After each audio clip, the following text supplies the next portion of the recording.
आज नहीं तो कल कभी न कभी सो मिलेंगे ही। तो इससे बात को कहते हुए तत्काल ही कहते हैं, ना जाने किस रूप में आकर, ना जाने किस रूप में आकर नारायण मिल जाएगा, ना जाने किस रूप में आकर नारायण मिल जाएगा। सुंदर मन की नए से तो ये मैं का दाग छुड़ाएगा, ना जाने किस रूप में आकर, ना जाने किस रूप में आकर नारायण मिल जाएगा। सुंदर मन की भक्ति से तो आज नहीं कल पाएगा, ना जाने किस रूप में।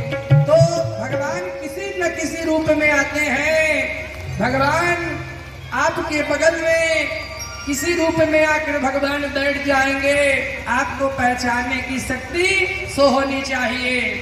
तो कहते हैं नारद जी मंत्र देते हैं, कहते हैं कि एक मंत्र के बिना गुरु के जीवन से किसी का भवसागर से पार नहीं हो सकता। कहते हैं कि हम जीवन में जो कुछ पूजा पाठ करते हैं वह सब सार्थक कब है, जब गुरु का मंत्र लिया जाए। बिना गुरु के मंत्र के सब किया धरा व्यर्थ होता है। और इसीलिए गुरु भी योग्य खोजना चाहिए। ऐसा नहीं कि गुरु जैसा का तैसा मिल जाए। तो अच्छे गुरु मिले। गुरु का भाव होता है कि सौम्य और शांत, और गुरु के अंदर कभी गुरूर नहीं होना चाहिए। जिसके अंदर गुरूर हो गया वो कभी गुरु नहीं हो सकता। गुरु के सामने उसके शिष्य उसके पुत्र के समान होते हैं। ऐसा शास्त्र में वर्णन आता है। जितना पुत्र का ख्याल रखा जाता है उतना गुरु अपने शिष्य का ख्याल रखते हैं। एक बार बोलिए वृंदावन बिहारी लाल की। और सुंदर मंत्र दिए, और सुंदर मंत्र दिए। इतिहास कहते हैं कि गोविंद से मिलने का अगर किसी व्यक्ति के मन में चाहे तो सूखे पत्ते, कहते हैं कि जितना पकवान करोगे, जितना भोजन करोगे, उतना बुद्धि विकृत होती जाएगी, बिगड़ती जाएगी। और जितना कम भोजन करोगे उतना जीवन में शरीर को आनंद मिलेगा, गोविंद मिलेंगे। इतिहास पुराण आदि वेद शास्त्र विधि बिना केवलम हेतु की भक्ति रूपतस्य एवं केवलम। इतिहास पुराण वेद शास्त्र बिना सन्मुखी के भक्ति के हम नहीं कर सकते और भगवान नहीं मिल सकते। ध्रुव जी को के कान में एक मंत्र दिए नारद जी, ओम नमो। और ये मंत्र को कहा जाता है कि मुख से बोलना भी एक सामूहिक नहीं बोलना चाहिए, गौमुखी में ही रखकर। लेकिन बताया गया है कि नमो भगवते वासुदेवाय नमः का जाप जैसे महाराज जी गौमुखी में रखकर कर रहे हैं, मैं ऐसे कर रहा हूँ। तो गौमुखी से और इससे जो भी मंत्र होता है मुख के अंदर, क्योंकि बोलने से जितना फल है उतना वाणी से उसका 100 गुना फल है, तो उतना जल्दी भगवान प्रसन्न होते हैं। तो स्नान इत्यादि करके आचमन करके एक बट वृक्ष के नीचे ध्रुव जी महाराज खड़े हो गए और खड़े होकर भगवान का ध्यान करने लगे। देखिए ऐसे संत कि हम आप बैठकर आसन पे बैठकर जप करते हैं भगवान का, लेकिन ध्रुव जी महाराज तो स्नान ध्यान किए और भगवान के प्राप्ति के लिए लग गए। और ध्रुव जी महाराज का भजन पहला महीना चल रहा था और पहले महीने के 3 दिन तक केवल कुछ नहीं खाते थे, केवल शाम को फल तोड़कर खा लेते थे। और 1 महीना निकल गया, नमो भगवते वासुदेवाय नमः का जाप करते करते ध्रुव जी का दूसरा महीना प्रारंभ हुआ। 6 दिन तक बिल्कुल कुछ नहीं खाते थे और शाम के केवल पत्ते तोड़कर खा लेते थे और फिर कुछ नहीं खाते थे। कहते हैं त्रियांत्रो त्रियांत्रो प्राप्त्रे कपिलस्य दरः आत्मवृतस्य अनुसारेण मासं नित्य अर्चनम हरिम। अखंड भजन चल रहा था। ध्रुव जी महाराज का तीसरा महीना प्रारंभ हुआ और जब तीसरा महीना प्रारंभ हुआ तो 9 दिन में केवल और सब लोग जब भगवान विष्णु के पास जाते हैं तो भगवान विष्णु कहते हैं कि अरे मेरा एक भक्त का आज श्वास अवरुद्ध हो गया है, इसी कारण धरा पे सबका सांस रुक गया है। एक बार बोले वृंदावन बिहारी लाल की। नेवं विदानो भगवानम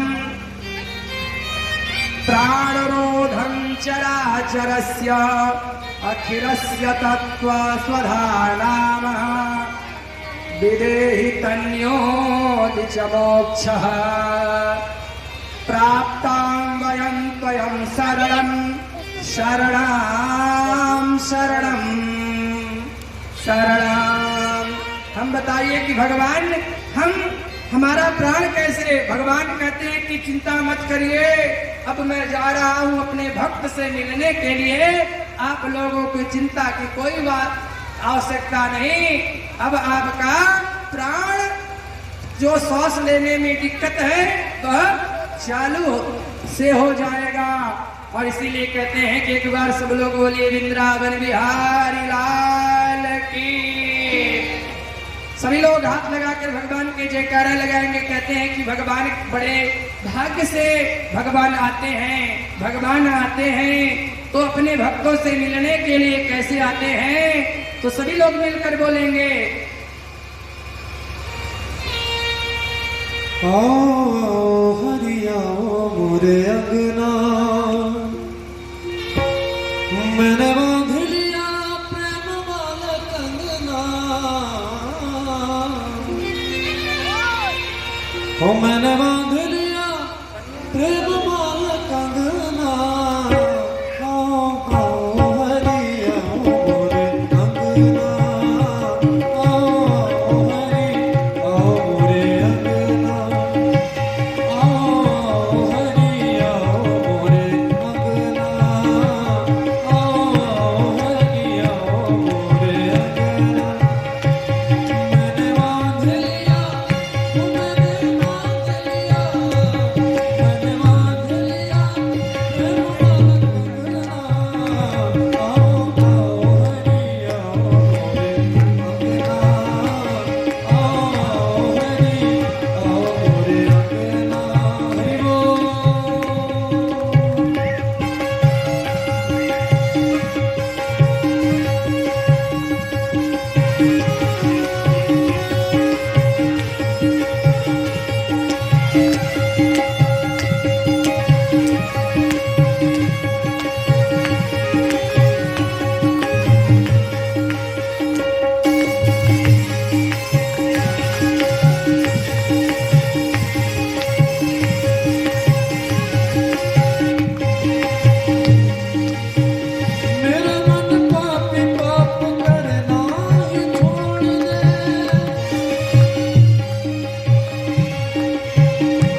जो सांसें रुक गई थी वो सो चलना प्रारंभ हो गया। समस्त देवता श्वास संचरित हो गया। आदरणीय सुखदेव जी महाराज कहते हैं परीक्षित से कि एक बार आंख बंद करके ऐसे झांकी का दर्शन कर ले, क्योंकि 5 वर्ष के बालक को दर्शन देने के लिए भगवान स्वयं आ गए और सामने भगवान चतुर्भुज नारायण भगवान खड़े हैं। और चतुर्भुज नारायण भगवान जब खड़े हैं, ध्रुव जी दर्शन देने के लिए कहते हैं कि लोग भगवान का दर्शन पाने के लिए जाते हैं, यहाँ तो भगवान स्वयं दर्शन देने के लिए आ गए हैं। तो इतना सुंदर झांकी, मनोहर दृश्य, लेकिन दोनों का नेत्र एक दूसरे को देखते ही रह गया। 10 मिनट 15 मिनट तक देखते देखते 5 रह गया। तो देखते देखते भगवान मुस्कुराते हैं और भगवान के मुस्कुराते देखकर ध्रुव जी महाराज मुस्कुराए और ध्रुव जी महाराज मुस्कुराते देखकर सारे देवता लोग मुस्कुराने लगे। ऐसा देखकर आकाश मंडल के सारे देवी देवता हंसने लगे और जब सारे देवी देवता हंसने लगे, आचार्य सुखदेव जी महाराज भी हंसने लगे। इन चारों की हंसी देखकर राजा परीक्षित भी हंसने लगे। इन 5 की हंसी को देखकर संत जो वहां जहां बैठे हैं वो सारे संत हंसने लगे। परीक्षित ने बोले कि हे प्रभु, बड़े कृपालु हैं भगवान, इसीलिए हंसे देखकर मेरे भोले भंडारी। नन्हे से भक्त इतनी देर तक सामने खड़े हैं और बोल नहीं सकते और ध्रुव जी हंस रहे हैं।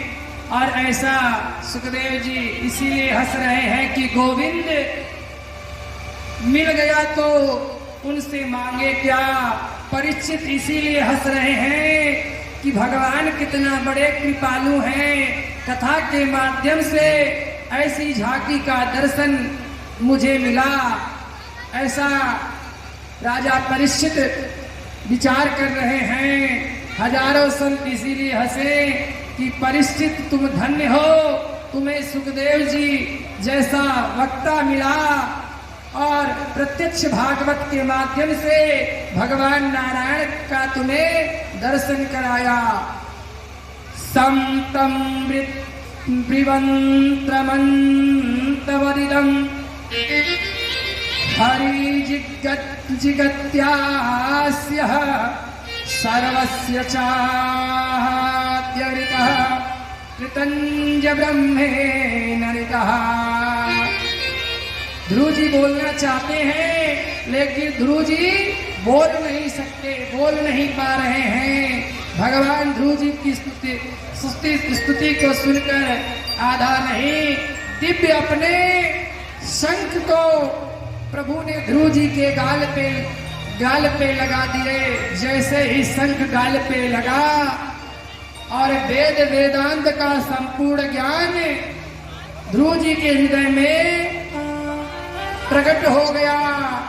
मूकं करोति वाचलं पंगुं लघूयतो गिरिं यत्कृपातहं वन्दे परमानंदमाधवम्। बताओ, मीरा कभी कॉलेज गई? ऐसा किसी शास्त्र में किसी में नहीं लिखा गया है, किसी इतिहास में नहीं लिखा गया है, लेकिन मीरा के एक एक वाणी से लोग PhD और रिसर्च करते हैं। और मीरा कविता सनातनों में सबसे उत्तम माना गया है। यूनिवर्सिटी में केवल पढ़ाई मीरा से, साहित्य से PhD लोग करते हैं। और मेरे गोविंद की जिनके ऊपर कृपा हो जाए, कहते हैं कि सूरदास सूरदास कभी स्कूल का मुख नहीं देखे। सूरदास की कविताओं में एक एक लाइन पे ही केवल लोग पीएचडी करते हैं। और मेरे गोविंद की जिनके ऊपर पूरी कृपा हो जाए, गाल में भगवान जब शंख स्पर्श कराए, वेदांत का संपूर्ण ज्ञान उत्पन्न हो गया। जब वेदांत का संपूर्ण ज्ञान उत्पन्न हो गया तो मेरे परमात्मा के कृपा का अनुभव करो। और उनकी कृपा जब जिसके ऊपर बरसता है उसे कितना ले सकते हैं, हमारी श्रद्धा है, पात्र पर निर्भर करता है। और कहते हैं कि बारिश के समय में भगवान जब बरसात करते हैं तो बरसात में हम कितना पानी भर कर रख सकते हैं वो मेरे ऊपर डिपेंड करता है कि नहीं। इसीलिए भगवान जब अपनी कृपा करते हैं तो कृपा भगवान मेरे प्रभु का बहुत बड़ा होता है। और उस कृपा का पात्र मैं बना कि मेरे पात्र में भगवान का जल आया। तो इसीलिए भगवान का ध्यान करना चाहिए। आज कितना बड़ा कृपा कि कथा के माध्यम से भगवान सबको दर्शन दे रहे हैं। इतना अद्भुत दृश्य कहते हैं, अमृत है हरि नाम जगत में, अमृत है हरि नाम जगत में, छोड़ विष पीना क्या, हरि नाम नहीं तो जीना क्या, हरि नाम नहीं तो जीना क्या।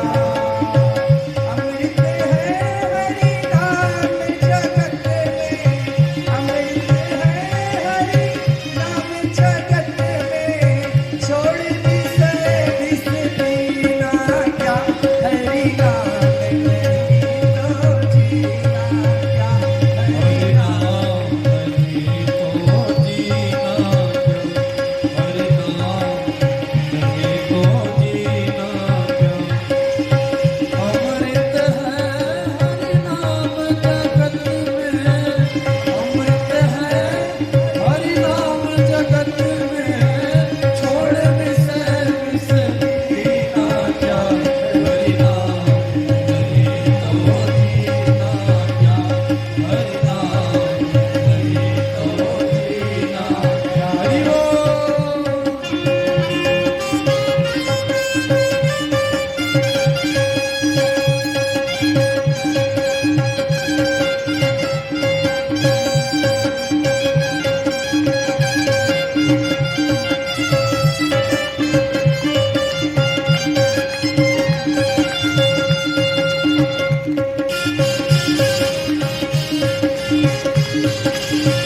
है हरि नाम हमारा, फिर क्यों फिरता मारा।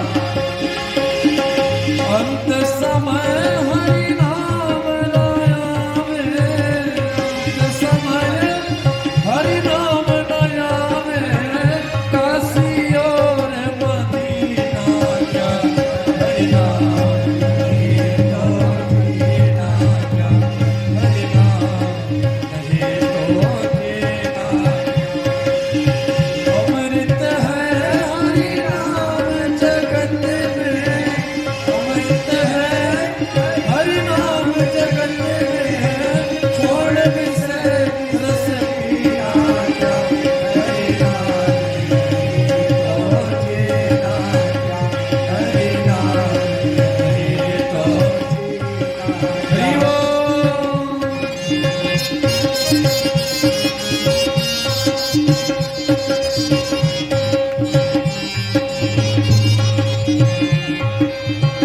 भूषण से सब अंग सजावे, रसना पर हरि नाम नयावे। भूषण से सब अंग सजावे, रसना पर हरि नाम नयावे। देह पड़ी रह जाए यहीं पर, देह पड़ी रह जाए यहीं पर, कुंडल और नगीना क्या हरि नाम, नहीं तो जीना क्या हरि नाम, नहीं तो जीना क्या। अमृत है हरि नाम जगत में, अमृत है हरि नाम जगत में, छोड़ विषय रस पीना क्या हरि नाम, नहीं तो जीना क्या हरि नाम, नहीं तो जीना क्या हरि नाम, नहीं तो जीना क्या। गुरु भक्तवत्सल भगवान की जय जय श्री राधेश्याम। देखिए भगवान ने जब दर्शन दिए तो उस समय कितना सुंदर स्वरूप भगवान का और कितना सुंदर मुख ध्रुव जी महाराज का। और कहते हैं कि परमात्मा का कृपा अनुभव जब बरसता है तो हमारा जीवन आनंद पूर्वक हो जाता है। और कहते हैं ध्रुव जी प्रभु का बहुत सुंदर स्तुति किए, जैसे इसीलिए परमात्मा श्री नारायण दिव्य शंख को भगवान के गान पे स्पर्श कराए, वेद और वेदांत का सारा ज्ञान ध्रुव जी महाराज को हो गया। और भगवान कहते हैं कि बेटा तुम कुछ मांगो। और ध्रुव जी महाराज कहते हैं कि अरे प्रभु, अरे मैं क्या मांगू, जब आप दर्शन दे दिए, आप मुझे मिल गए, तो कुछ मांगने की इच्छा कहाँ से हो सकती है। जो भगवान ही मिल जाते हैं। तो इसी तरह से भगवान आपके चरणों की प्रीति मुझे बनी रहे, बस यही सबसे बड़ा मेरा आपसे मांग है। क्योंकि भगवान की के चरणों की प्रीति बनी रहती है तो जीवन बहुत आनंद पूर्वक रहता है। जो जानहि ताकि देहि जनाहि जानत, तुमहु तुमहि दे जाहि। उमादासो जोषितः कीनाई सबहि न चावत, राम गोसाई। परमात्मा को जानने वाले परमात्मा हो जाते हैं।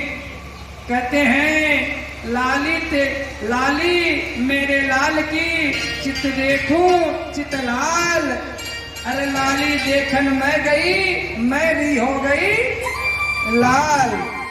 गुरु जी कहते हैं कि आज भगवान पूरे आत्मा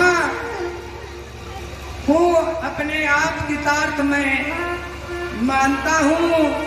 आपने मुझे दर्शन दिया और गुरु जी कहते हैं कि आज मैं धन्य हो गया। भगवान कहते हैं कि बेटा ठीक है, तुम कुछ मांगने का इच्छा तो नहीं करते, लेकिन तुम जाओ 36,000 वर्ष राज करो। भगवान ऐसा आशीर्वाद देकर चले गए और ध्रुव जी महाराज वापस आते हैं अपने महल की तरफ। जब ये बात पता चला उतान पात्र महाराज को, तो उतान पात्र महाराज रथ को सजाकर चलते हैं ध्रुव जी महाराज को लेने के लिए। और जब ध्रुव जी महाराज आए तो सबसे पहले कहाँ पर गए? माता रुचि को जाकर प्रणाम किए और माता रुचि उठाकर गोद में अपने गोद में उठा ली। कहीं कि मुझसे बहुत बड़ा अपराध हुआ। कहते हैं कि जा पर कृपा राम के होई, अता पर कृपा करे सब कोई। जिनके ऊपर भगवान का कृपा हो जाता है उनके ऊपर तो सब लोग सदैव कृपा करते रहते हैं। तो ध्रुव जी महाराज को राज सिंहासन पर बिठाकर चले गए महाराज उतान पात्र महाराज कहते हैं कि बेटा लो, अब तुम राजगद्दी सिंहासन राज सत्ता चलाओ। अब मैं चला वन में जाऊंगा, भगवान का मैं भी भजन करूंगा। तो वन में चले जाते हैं और उस समय ध्रुव जी महाराज का कि भाई उत्तम एक बार गए वन में और कुबेर महाराज के बाग को उजाड़ने लगे। जब उजाड़ने लगे तो कुबेर महाराज आते हैं, कहते हैं कि बेटा अरे ये क्या कर रहे हो? तो कहते हैं अरे बेटा ये धार्मिक अपराध है, पुष्प जो है ये भगवान के को चढ़ता है। तो उत्तम करने लगा, उदंड था। कहा कि अरे तुम्हारे भगवान कहाँ हैं? भगवान कौन होते हैं? अरे मैं राजन हूँ, राजा हूँ। इस राजगद्दी जो चलाता है वही सबसे बड़ा भगवान हुआ। भगवान कहें कि देखो जरा इसका अभिमान, कहे तुम्हारे भगवान कहाँ हैं? तुम अपने भगवान को बुलाओ तो जरा। कहते हैं कथा था एक बार एक सत्संगी से मिलने के लिए सत्संग चल रहा था। एक कहते हैं कि साइंस का बहुत बड़ा ज्ञाता व्यक्ति गया, कहता कि बेफजूल का आप लोग भगवान का बात करते हैं, क्या आपके भगवान कहीं हैं क्या? भगवान है तो आप भगवान को दिखाइए। महाराज कहते हैं कि बेटा भगवान मेरे हैं। जैसे प्रधानमंत्री दिल्ली में रहते हैं तो उनसे मिलने जाना पड़ता है, वो तो आते नहीं हैं, इसीलिए तुमको जाना पड़ेगा। एक दिन बार जाओगे तो कोई जरूरी नहीं कि तुमसे मिल जाए, 2-3-4 बार जाओगे तो मिल जाएंगे, शायद तुम्हारा भाग्य अच्छा रहेगा। तो इसी तरह से भगवान भी मेरे इसी तरह से है कि भगवान के चौखट पे दरवाजे पे जाओगे तो कहते ना आप भगवान के का बहुत बड़ाई करते हैं, तो अपने भगवान को जरा दिखाइए। महाराज जी को गुस्सा आ गया, गाल में चाट से एक चढ़ाकर इतना तेज से चढ़े कि गाल फूल गया। और जब गाल फूल गया तो कहने लगा कि महाराज जी आपने मेरे गाल पे मार दिए, देखिए मेरे गाल में कितना दर्द हो रहा है। कहे कि बेटा तुम्हारे गाल में दर्द हो रहा है तो मुझे दिखाई नहीं पड़ा। कहे नहीं मेरे गाल में तुम दिखाई नहीं पड़ा, लेकिन मेरा गाल बहुत तेजी से दर्द कर रहा है। तो महाराज जी कह रहे हैं कि कब से मैं समझा रहा हूं कि भगवान है लेकिन दिखाई नहीं पड़ते। भगवान को समझने की आवश्यकता पड़ती है, भगवान को समझना चाहिए। तो ऐसा उदंडता जिसके मन में आ जाए उसका विनाश निश्चित है। एक बार बोलिए वृंदावन बिहारी लाल की। कहते हैं कि जीवन में जो व्यक्ति जो कमाता है वही साथ लेकर जाता है। एक व्यक्ति, कलयुग का एक व्यक्ति, बड़ा पैसा वाला व्यक्ति जा रहा था BMW गाड़ी से, और उसके पास बहुत कई तो फैक्ट्रियां थी। तो उसके ड्राइवर उस समय भजन लगा दिए। एक भजन चलता है, तूने जो कमाया है दूसरा ही खाएगा, तूने जो कमाया है दूसरा ही खाएगा, खाली हाथ आया है खाली हाथ जाएगा। ये सुनकर सेठ जी विचार करने लगे कि अरे ये क्या जा रहा है कि खाली हाथ आया है, खाली हाथ इतना मैं कमाया हूं, मैं अपना लेकर जाऊंगा अपने साथ। वो अपने नगर में ढिढोरा पिटवा दिया कि जो भी व्यक्ति ये निर्णय देगा कि मैं कमाया हुआ धन यहाँ से मरने के बाद अपना लेकर जाऊंगा, उसको मैं आधा अपना संपत्ति में उसको दान दे दूंगा। तो ये बड़ी तेजी से सबके पास खबर पहुंचा। सो कोई इसका निर्णय नहीं ले पा रहा है। जब कोई निर्णय नहीं ले पा रहा है तो एक हफ्ते का समय बीत गया। इतने बड़ा व्यापारी घबराहट हो गया, और जब घबरा गया कि अरे मेरे नगर में कोई नहीं है, तो कहा कि 1/3 भाग में दान दे दूंगा अगर कोई बताता है। एक महात्मा जी आए, कहते हैं कि अरे सेठ जी, मैं आपका बड़ा अभिनंदन करता हूं कि आप जैसा संत आज भव सागर में फंसा हुआ है, ये मुझे अच्छा नहीं लग रहा है। महाराज आपका क्या प्रश्न है? एक बार बोलिए वृंदावन बिहारी लाल की। बाबू तुम लोग बैठ जाओ। तो इस समय आपको क्या कष्ट है? मैं देखता हूं कि आप 1 हफ्ते का समय हो गया, सुन रहा हूं कि न आप भोजन किए न आप पानी पिए, क्या कष्ट है? कहते हैं कि महात्मा जी से प्रश्न कर दिए कि महाराज आप आए, बड़ा अच्छा लगा, लेकिन जानते हैं मैं इतनी संपत्ति कमाया हूं, मरने के बाद मैं चाह रहा हूं कि सब लेकर जाऊं। आप बतलाइए कि कैसे लेकर जाऊंगा। तो उस समय महाराज जी कहें कि साहब आपकी फैक्ट्रियां कई तो है, कहें कि 10-15 फैक्ट्री मेरा चलता है। सो कहें 10-15 फैक्ट्री आपका चलता है, तो आप कहाँ पे चलता है? कहते हैं एक दो तो विदेशों में भी है। सो कहें विदेशों में है तो विदेश जाते हैं तो आप क्या करते हैं? तो कहते हैं कि यहाँ का जो पैसा है वहाँ डॉलर में ट्रांसफर करते हैं, तब जाकर काम कर पाते हैं। तो उस समय महात्मा जी कहें कि महाराज बस यही उत्तर है आपका, जो यहाँ कर्म करते हैं वही वहाँ मिलता है, वही साथ जाता है। जो किया हुआ अपने हाथ से दान पुण्य कर्म वही साथ जाता है। महात्मा उसी समय वह सेठ जी तुरंत ही सारा जीवन की जितनी संपत्ति दान करके भगवान का ध्यान करने लगे। तो कहते हैं कि जीवन में मनुष्य को भगवान सब कुछ देते हैं, लेकिन सबके लिए व्यवस्थित व्यवस्था बनाकर रखना चाहिए।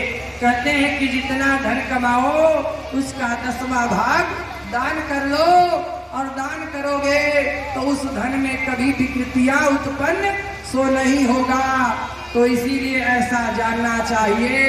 और इधर उदंड उत्तम जब युद्ध करने लगा तो संतों के द्वारा मारा गया। एक खबर ध्रुव जी महाराज तक पहुंचा। ध्रुव जी महाराज भी युद्ध करने के लिए पहुंच गए। और जब ध्रुव जी महाराज पहुंच गए तो उस समय उनके बाबा स्वयंभू मनु महाराज पहुंचे। कहते हैं कि भगवान का दर्शन तो जरूर हुआ था ध्रुव जी महाराज को, लेकिन सत्संग नहीं मिला था। बिना सत्संग के को किसी को ज्ञान नहीं हो सकता। तो इसीलिए सुंदर उपदेश दिए स्वयंभू मनु महाराज कि बेटा तुम्हारा भाई उदंड था, इसीलिए उदंड था, इसीलिए उसके साथ ऐसा हुआ। ये बात को सुनकर ही ध्रुव जी महाराज विचार किए कि अब मुझे मेरा 36,000 वर्ष पूर्ण हुआ, अब मुझे वन में जाकर तपस्या करना नहीं है, अब तो मुझे प्रभु के लोक जाना है। इसी तरह अपने माता रुचि सुनीति को लेकर चलते हैं। और जब ही चलते हैं विमान आ गया ध्रुव जी महाराज को लेने के लिए। और जब ध्रुव जी महाराज को के लेने के लिए विमान आया तो ध्रुव जी महाराज के पहले विमान पे जब ही चढ़ने वाले थे तो वहां एक देवी जी आ गई। देवी जी आकर खड़ी हो गई। ध्रुव जी महाराज कहते हैं कि देवी आपका परिचय? देवी कहती है कि मेरा परिचय मृत्यु देवी है, मेरे बिना अनुमति के कोई यहाँ से जा नहीं सकता, तो मेरे अनुमति के ही। तो ध्रुव जी महाराज कहे कि देवी एक बात बताऊं, तुम जरा अपने सर को नीचे करो, मैं तुम्हें प्रणाम करना चाहता हूँ। भगवान जी उस समय ध्रुव जी अपने विवेक का उपयोग किए और विवेक का उपयोग किए। जब ही मृत्यु देवी अपने सर को नीचे की, ध्रुव जी महाराज उनके सर पे चढ़कर विमान पर बैठकर प्रभु लोक को चले गए।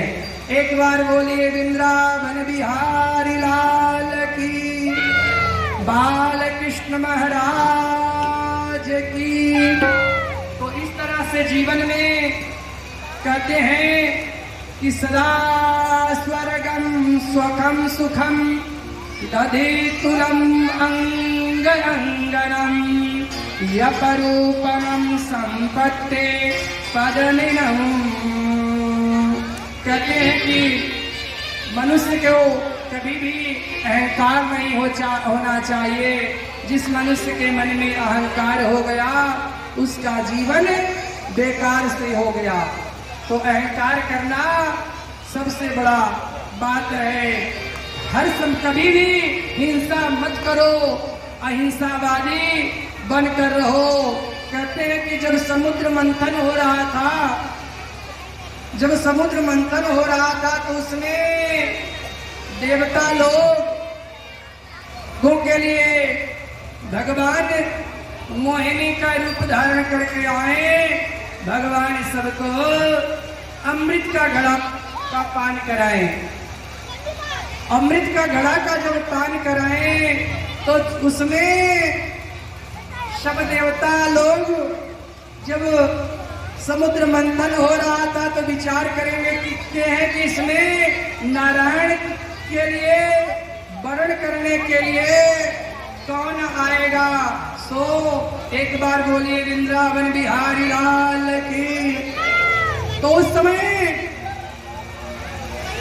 सबसे पहले लक्ष्मी जी के पहले अलक्ष्मी देवी निकली और अलक्ष्मी जी को आते देखकर सारे देवता लोग पीछे हो गए।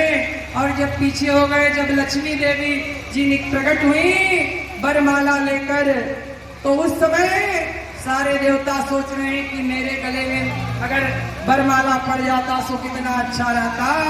लक्ष्मी जी आई भगवान के गले में वरमाला डालने के लिए। उसी समय भगवान से माँ लक्ष्मी जी कहने लगी कि महाराज अभी मैं आपसे विवाह तो नहीं कर सकती।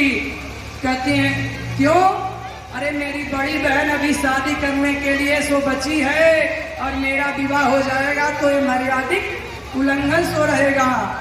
तो उसी समय भगवान के बगल में उद्धत ऋषि खड़े हुए हैं। भगवान आगे कर दिए कि इनके साथ विवाह हो जाएगा। तो उस संत महात्मा के साथ विवाह हो गया। लक्ष्मी देवी को लेकर महात्मा जी आ रहे हैं जब अपने कुटिया की तरफ। तो जब अपने कुटिया की तरफ आ रहे हैं तो संतों के आश्रम में क्या होता है पता है? वहां वेद की ध्वनि सुनाई पड़ती है।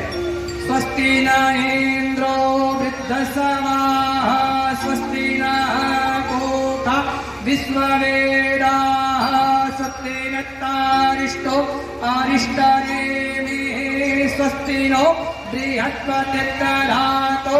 ऐसा मंत्रोच्चारण हो रहा है। लक्ष्मी जी कहने लगी कि महाराज ये क्या सुनाई पड़ रहा है?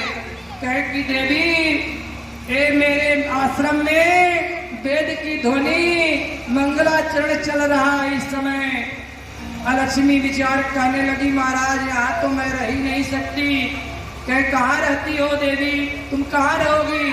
कहते हैं कि जिस घर में कलह होता रहे, जिस घर में गंदगी रहे, सुबह शाम जिस घर में झगड़े होते हैं मैं वहां निवास करती हूँ।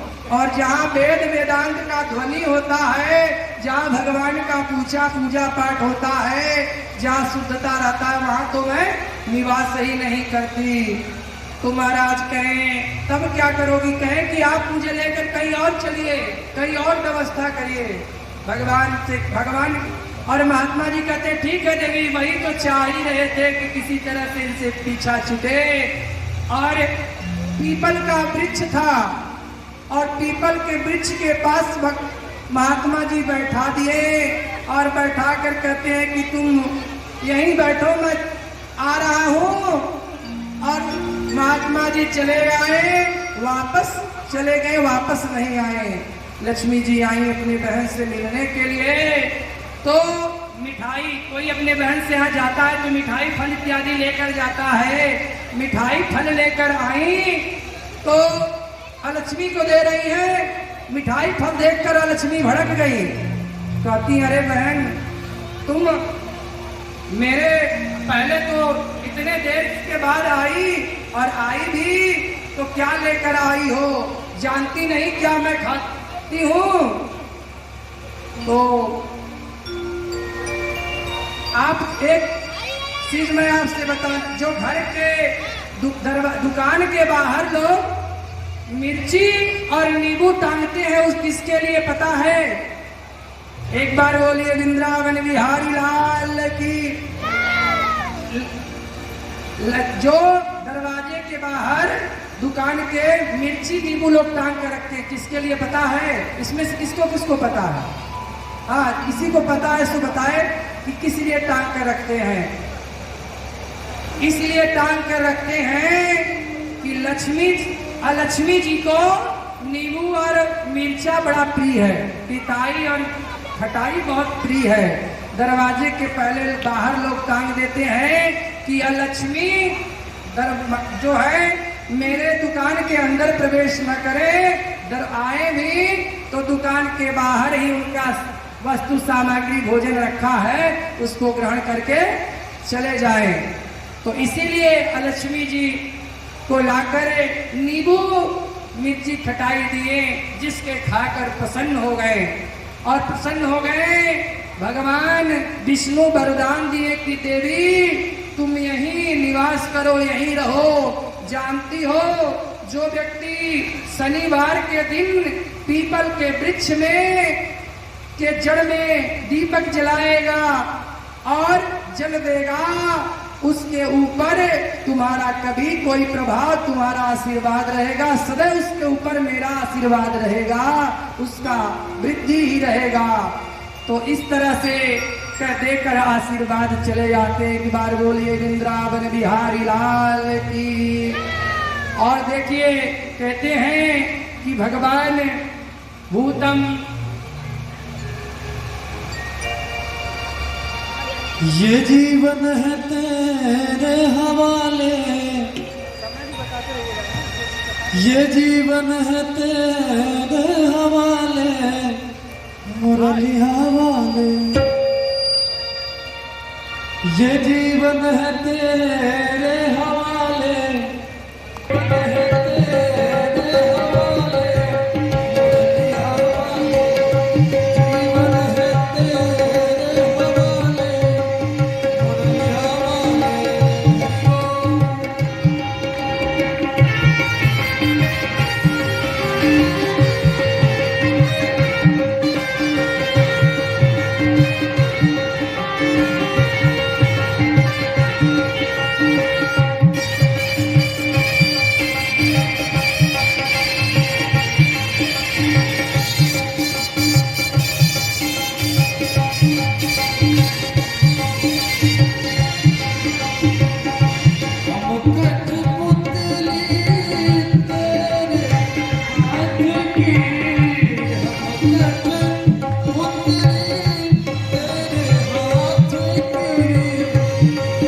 जीवन है तेरे हवाले,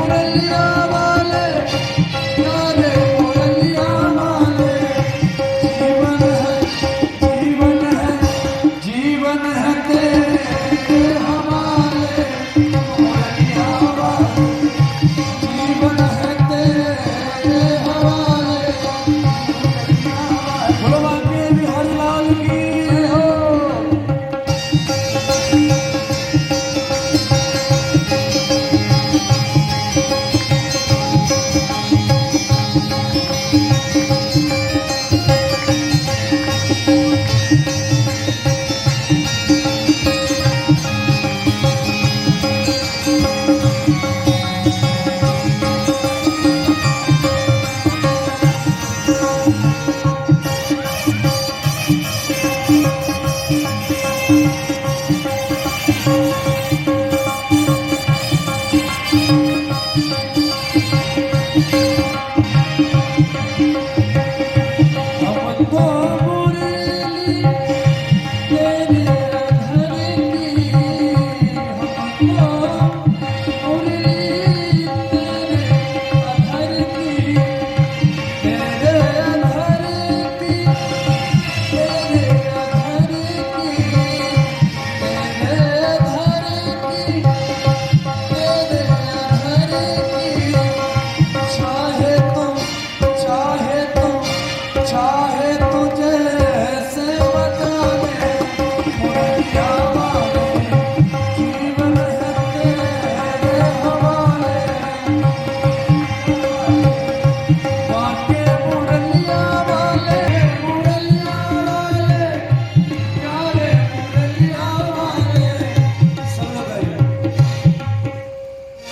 जीवन है तेरे हवाले, मुरलिया वाले। जीवन है तेरे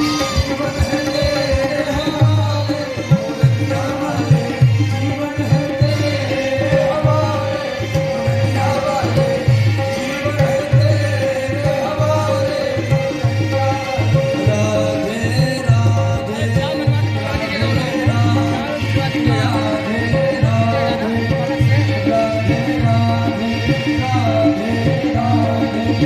राधे राधे राधे कहते हैं राजा परीक्षित से कि गुरुवर कोई तर्क मैं नहीं करना चाहता, क्योंकि कहते हैं कि शास्त्रों में तर्क वितर्क करना गलत है, लेकिन जिज्ञासा के लिए प्रश्न करना गलत नहीं है।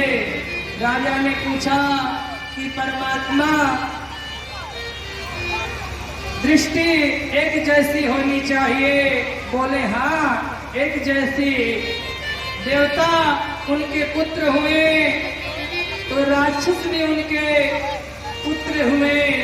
तो भगवान पुत्र भक्त को बचाते हैं और राक्षसों को क्यों मारते हैं? और यदि भगवान ऐसा क्यों करते हैं, दोनों में भेदभाव क्यों करते हैं? तो भगवान की दृष्टि से एक समभाव होना चाहिए। और जिन देवताओं के लिए भगवान राक्षस को मारते हैं, क्या वो देवता सब अच्छे ही होते हैं क्या? आचार्य सुखदेव जी तुरंत ही उत्तर दिए कि हे राजन, भगवान कभी किसी को मारते नहीं, भगवान कभी किसी को बचाते नहीं। ये तो अपने कर्म के अनुसार लोग जीते हैं, अपने कर्म के अनुसार लोग मरते हैं, परंतु उनके आंखों के सामने नहीं आते और उनका उद्धार नहीं हो सकता जो भगवान के सामने नहीं आते। तो इस तरह से भगवान सबको अपनी मोक्ष की गति प्रदान करने के लिए अपने सामने बुलाते हैं, कहते हैं कि तुम मेरे शरण में आ जाओ और तुम्हारा मैं कल्याण करूंगा। और जितना भगवान का चिंतन करोगे, भगवान के चिंतन करने की पद्धति अलग है। शिशुपाल भगवान को चुन चुन कर 99 गाली दिया। भगवान कहते हैं कि तुम मेरे शरण में आ जाओ, लेकिन गाली देते हुए भी भगवान का स्मरण करता रहा। और जब 100वां गाली पूर्ण नहीं हुआ, भगवान उसके धड़ से सर से धड़ अलग कर दिए। लेकिन जब अलग किए तो उसमें से जो एक ज्योति निकला, सो भगवान के शरीर में जाकर विलीन हो गया। भगवान ऐसे कभी किसी के गाली को नहीं देखते। भगवान बस एक ही चीज देखते हैं कि किस तरह से मुझको भजता है। जिस तरह से भगवान को याद किया जाए, भगवान को जो है भक्त से ज्यादा, भगवान से ज्यादा राक्षस लोग भगवान को ज्यादा याद किया करते हैं, क्योंकि दुश्मन हर क्षण याद आते रहते हैं। एक बार बोलिए वृंदावन बिहारी लाल की। कहते हैं कि अगर अपने भक्त पे कभी विपत पड़े तो भगवान वहां जाते हैं। जब हिरण्याक्ष जब मारा गया तो हिरण्याक्ष का भाई हिरण्यकश्यपु, उसके मन में देवताओं के प्रति एक भावना उत्पन्न हुआ कि मैं देवताओं से जीत नहीं सकता, और देवताओं से अगर जीतना है तो तपस्या करना चाहिए। तो हिरण्यकश्यपु चला गया, जाकर पर्वत पे बैठकर तपस्या करने के लिए कि मैं तपस्या करूंगा। अगर भगवान प्रसन्न हो गए तो भगवान प्रसन्न हो गए तो अब मुझे कोई नहीं मार सकता, मैं भगवान से ऐसा वरदान मांगूंगा। और इधर जब तपस्या करने के लिए चल जाता है, उसकी पत्नी और बच्चे बड़े प्रेम से रहते हैं। लेकिन जब ही इंद्र को पता चला तो उनके महल के ऊपर आक्रमण कर दिए, और जब आक्रमण कर दिए तो वहां उनके हिरण्यकश्यपु के जितने भी पुत्र सबको मार दिए, और जो मंत्रीगण इत्यादि सबको मारकर उनकी पत्नी को बंधक बनाकर लेकर जाने लगे। जब लेकर जाने लगे तो मार्ग में नारद जी मिल गए। कहते हैं कि महाराज ये क्या कर रहे हैं? अरे आप एक स्त्री को बंधक बनाकर लेकर जा रहे हैं। ये मर्यादिक और शास्त्रिक दोनों दोनों मर्यादा का उल्लंघन है। ये आप क्या कर रहे हैं? एक अबला स्त्री को बंधक बना कर ले जा रहे हैं, आपको शर्म नहीं आती? इस बात को सुनकर, नारद जी के बात को सुनकर इंद्र कहते हैं कि ये मेरे दुश्मन की पत्नी है, इससे मुझे कोई बैर नहीं, लेकिन इसके गर्भ में जो बालक है या उसी राक्षस का बालक है गर्भ में। उस समय नारद जी समझाते हैं कि ये तो भगवान का परम लाडला शिष्य है, भक्त है, और ये गर्भ में अभी है, किसी का दुश्मन क्या हुआ, किसी से बैर कहाँ से उत्पन्न हुआ। तो इस तरह समझा बुझा कर चलते हैं और कहते हैं कि इनको आप लेकर जा नहीं सकते मेरे सामने। और उस समय कयाधु को लेकर आते हैं नारद जी अपने आश्रम में, और अपने आश्रम में आकर सुंदर उपदेश देते हैं। और जब सुंदर उपदेश देते हैं, एक बार बोलिए वृंदावन बिहारी लाल की। और सुंदर उपदेश देते रहते हैं, सुंदर ज्ञान देते हैं। एक समय आया कि उनके गर्भ, कयाधु के गर्भ से एक बालक जन्म लिया, जिन्हें हम प्रहलाद कहते हैं। प्रहलाद जी का जन्म हुआ, और इधर जब ही तपस्या पूर्ण हुआ हिरण्यकश्यपु का, तो ये अपने महल में जब आया तो उसको पता चला कि इंद्र महाराज आए और मेरे राज्य के जितने मंत्रीगण थे सबको मारकर केवल एक ही सैनिक बचा था, बताया कि आए और आपके पत्नी को भी बंधक बनाकर लेकर चले गए। और चले गए, लेकिन रास्ते में उनसे मुलाकात हुआ सो नारद जी से। तो नारद जी आपकी पत्नी को लेकर जाने नहीं दिए इंद्र को। तो इंद्र के प्रति, देवताओं के प्रति बड़ी क्रोध उत्पन्न हुआ, और सीधे इंद्रासन पे चढ़ाई करके इंद्र का आसन अपने कब्जे में कर लिया। और इंद्रासन अपने कब्जे में करके अपने नगर में ढिढोरा पिचवा दिया कि आज के तारीख से मेरे नगर में, मेरे राज्य में कोई देवता का पूजन नहीं करेगा। क्यों? कि जब देवता का पूजन करेगा तो देवता का बल बढ़ेगा, और देवता का पूजन होगा ही नहीं तो बलहीन हो जाएंगे, और मेरा बल बढ़ता रहेगा। क्यों? कि नगर में ऐसा ढिढोरा पिटवा दिए कि आज के तारीख से सब एक मंत्र का जाप करेगा। कौन सा मंत्र करेगा? जो भी मेरे नाम का जाप, हिरण्यकश्यपु नमः, हिरण्यकश्यपु नमः का ऐसा जाप करेगा। कहते हैं कि जैसा जाप, जैसा जिनकी बड़ाई होने लगता है, उसका अभिमान अपने आप बढ़ जाता है। तो पूरे नगर के लोग, सारे देवता का मंदिर बंद हो गया। जहाँ देवता का मंदिर था वहाँ हिरण्यकश्यपु महाराज का मंदिर बनकर बड़ा हो गया। विद्यालय में हिरण्यकश्यपु महाराज का नाम लिख गया, चल रहा है। एक बार बोलिए वृंदावन बिहारी लाल की। और इधर जाते हैं तो नारद जी के प्रति बड़ी श्रद्धा बढ़ गया। हिरण्यकश्यपु का बड़ा सम्मान किए अपने पत्नी और बच्चे को लेने के लिए। तो उस समय नारद जी कहते हैं, महाराज अरे अभी आपकी पत्नी का कुछ ही समय दिन पहले प्रसव हुआ, अभी जाने योग्य नहीं है, अभी आप मत ले जाइए। क्योंकि नारद जी सोचते हैं कि भगवान का भक्त परिपूर्ण हो जाए। कहते हैं कि वृक्ष जब मजबूत हो जाता है तो उसको कोई हिला नहीं सकता। तो इसीलिए नारद जी सोच रहे हैं कि ये बालक को मैं ऐसा ज्ञान दूं कि एक समय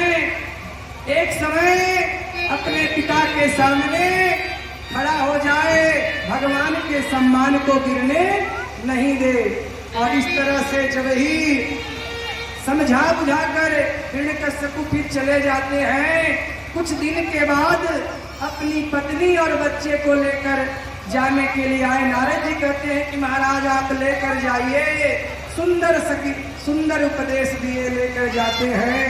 वह बालक जब महल में जाता है तो राज सिंहासन पे बैठकर अपने बालक को गोद में लेते हैं हिरण्यकश्यप महाराज।